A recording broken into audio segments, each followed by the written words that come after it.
மயிலாடுதுறை மாவட்ட ஆட்சியரக கூட்டரங்கில் தமிழ்நாடு சிறுபான்மையினர் நலத்திட்டங்களுக்கான சிறப்பு குழு ஆய்வுக் கூட்டம் நடைபெற்றது.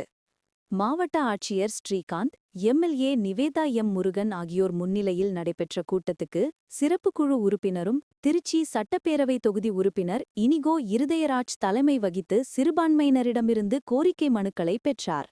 இந்த மனுக்கள் தீர்வு காணப்பட்டும் தீர்வு காண்பதற்கான முன்னெடுப்புகள் தொடர்பாக விரிவாக ஆய்வு மேற்கொள்ளப்பட்டுள்ளதாகவும், சிறுபான்மையினர் நலத்திட்ட உதவிகள் தொடர்பாக விரைவாக தீர்வு காண நடவடிக்கை எடுக்கப்படும் என அவர் தெரிவித்தார்.